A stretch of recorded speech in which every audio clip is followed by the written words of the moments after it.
মাহমুদুল্লাহ রিয়াদ যেরকম খুব shellfish type একটা ব্যাটিং করার চেষ্টা করতে এভারেস্ট ঠিক রাখার জন্য, জাকির এবং তাওহিদ হৃদয় দুইজনই সেম কাজ করছে। নাসুমকে কেন সুনীল নারায়ণ হিসেবে ট্রাই করতেছে না? এশিয়া কাপে বাংলাদেশের আশা এখনো পর্যন্ত টিকে রইল। আশা করছি আফগানিস্তান শ্রীলঙ্কার কাছে হারবে এবং বাংলাদেশ আরও 3টা ম্যাচ করার সুযোগ পাবে।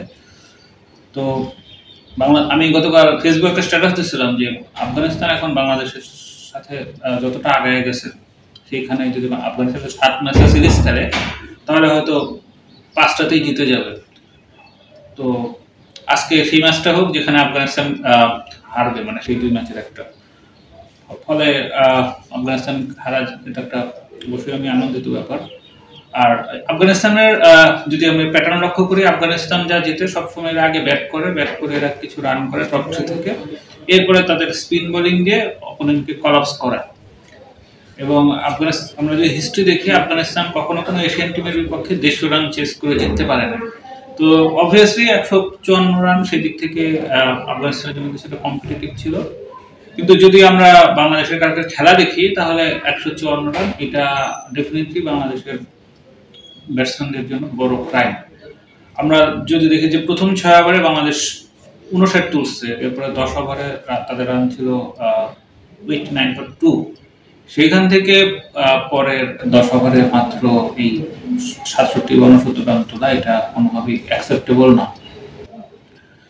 এটার একটা বড় কারণ আমি বলবো যে আমাদের তাওহিদ হৃদয় এবং জাকের আলী অনেক। তাওহিদ হৃদয় শুরুতে একটা ছক্কা মারলো, এরপরে সে কিভাবে এই যখন সে স্লগে খেললো, স্লগে সে কোন রকম কোনো বাউন্ডারি অ্যাটেম্পটও নেয় নাই এবং সে তার মধ্যে সেই ইন্টেন্টও ছিল না, এবং সে সিঙ্গেল স্ট্রাইক করে যাচ্ছে।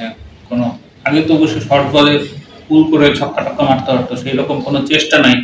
ফলে তাওহিদ হৃদয়ের ব্যাটিং দেখে আমার বারো মনে হচ্ছে যে সে স্কোরবোর্ডে কিছু রান তুলতে চাচ্ছে যাদের তার দলে জায়গা নিশ্চিত হয়। এটা খুবই সেলফিশ ব্যাটিং এবং টি-20-র সাথে এটা কোনোভাবেই যায় না। ফলে আমি তাওহিদ হৃদয়ের এই নেগেটিভ মেন্টালিটির জন্য আমি তাকে অবশ্যই সমালোচনা করি। একইভাবে জাকের আলী অনেক কালকে শেষ 6 বলের মধ্যে 5টাই ডট দিচ্ছে, এর মধ্যে 19তম ওভারে 3টা ডট। এটা কিভাবে পসিবল? আমরা বলি যে জাকের আলী অনেক খুব পাওয়ার হিটার, জাকের আলী অনেক খুব বাংলাদেশের সাপেক্ষে রেয়ার ব্রিড, কিন্তু আমরা যদি খেয়াল করে দেখি জাকের আলী অনেক অফ সাইডে বল দিলে তার কোনো রকম কোনো শট নাই। একজন যে 6-7 ব্যাটসম্যান সে অলওয়েজ চিকি শট খেলতে পারবে, স্লক করতে পারবে, ইম্প্রোভাইজ করতে পারবে, কিছুই করতে পারে না। জাকের আলী অনেকের একটা জোন আছে, সেই জোনে বল দিলে তার গায়ে যেহেতু জ্বর আছে সেটাতে ছক্কা মারতে পারে। তো এইটা দিয়ে সে আসলে কিভাবে আমাদের এই 6 সাথে সে ফিনিশিং রোলে খেলে, আমি এটা খুবই বিরক্ত হয়েছে কালকে জাকের আলী অনেকের ইয়েতে। এবং কালকে যদি বাংলাদেশ হারতো সেটা আসলে জাকের আলী অনেকের শেষ 6 বলে যে 5টা ডট, সেটাই বড় কারণ হতো। এদিক থেকে নুরুল হাসান সোহান সে তার ক্যাপাবিলিটি যে খুব বেশি সেটা না, আবার সে কন্টিনিউয়াসলি চিকি শট ট্রাই করে, চিকি শটে এসে কালকে একটা বাউন্ডারিও আদায় করতে পারছে। ফলে আমি টি-20 টিমে সোহানকে এতদিন খুব একটা গুরুত্বপূর্ণ মনে না করলেও কালকে সোহান শেষ মুহূর্তে যে ইন্টেন্ট ছিল আমি মনে করি সেটা অনেক পজিটিভ ইন্টেন্ট।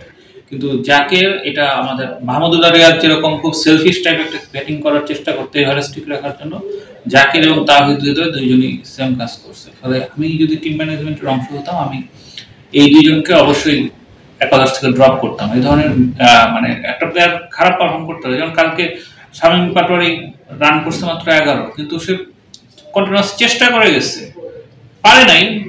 না পারাটা তো সেটা দোষের না, কিন্তু তার মধ্যে সেই ইন্টেন্ট থাকবে না কেন, এটা একটা বড় বিষয়। ফলে বাংলাদেশের রান কালকে অনায়াসে 170-80 হতে পারতো, কিন্তু সেটা হলো না, মূলত জাকের এবং তাওহিদ হৃদয়ের ওই সেলফিশ এবং দলে জায়গা পাকা করাটা ব্যাটিংয়ের কারণে। আর এরপরে আমরা যদি ইয়ের জায়গায় আসি, বোলিং এর জায়গায় আসি, এটা আফগানিস্তানের সাথে নাসুমের বোলিং সবসময় খুব ইফেক্টিভ এবং কালকে নাসুমকে খেলানো হয়েছে। ফলে নাসুম যে একটা ট্রাম্প কার্ড প্লে করবে সেটা আগে থেকেই মোটামুটি অনুমান ছিল। বাট আমি যেটা বলতে চাই যে কালকের যে একাদশটা আমার কাছে মনে হয়েছে যে গ্রেট একাদশ, কিন্তু এইটা শুধুমাত্র আফগানিস্তানের জন্য হয়তো ঠিক আছে, কারণ আফগানিস্তানের ব্যাটসম্যানরা স্ট্রাইক রোটেট করতে পারে না, হয় বাউন্ডারি খেলে অথবা ডট খেলে। তো কিন্তু আপনি যদি এটা এই টিমের এই বোলিং অ্যাটাক শ্রীলঙ্কা, পাকিস্তান বা ইন্ডিয়ার সাথে খেলতে চান, আপনার বড় রকম স্ট্রাগল করতে হবে, যেটা অলরেডি কালকে আমাদের যে পার্ট টাইমার তারা 4 ওভার সম্ভবত 55 বা 56 এক্সিট করছে। সো আমাদের, আমি এটা বারবার বলতেছি কয়েকদিন ধরে, যে আমাদের যেহেতু জেনুইন কোনো অলরাউন্ডার নাই, ফলে আমাদের যেটা করতে হবে, আমাদের একজন সুনীল নারায়ণ স্টাইলের একটা ফ্রি উইকেট উপরে খেলাইতে হবে। পাওয়ার প্লেতে এমনিতেই উইকেট যায়। তো নাসুমকে ব্যাপারে আমি কালকে লিখতেছিলাম যে নাসুম যেহেতু ওর ব্যাট সুইং খুব ভালো, ও মানে পেস বলে মেরে দিতে পারে, স্পিন বলেও মেরে দিতে পারে। সো আমরা নাসুমকে কেন সুনীল নারায়ণ হিসেবে ট্রাই করতেছি না?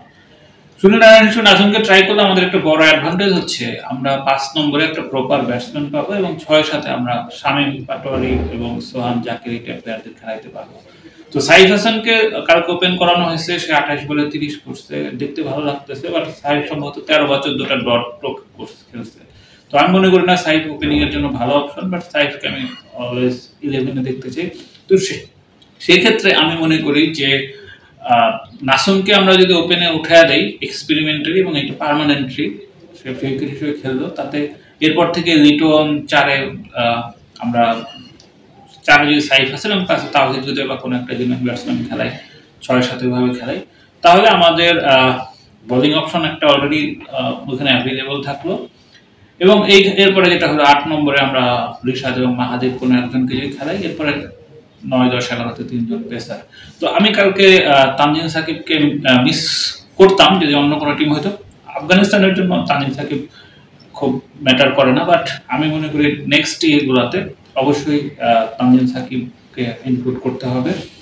তাতে যেটা হবে যে আমাদের ওই যেটা কি বলে ফিফথ বোলিং অপশন, যেটা 4 ওভারটাকে সবাই শুধু টার্গেট করবে, ওইখান থেকে আমরা বের হতে পারবো। এবং এটার একমাত্র সমাধান আসলে নাসুমকে ওপেন করানো, এর বাইরে আর কোনো রকম কোনো সমাধানই কাজে দেবে না, যেহেতু আমাদের কোনো প্রপার অলরাউন্ডার নেই।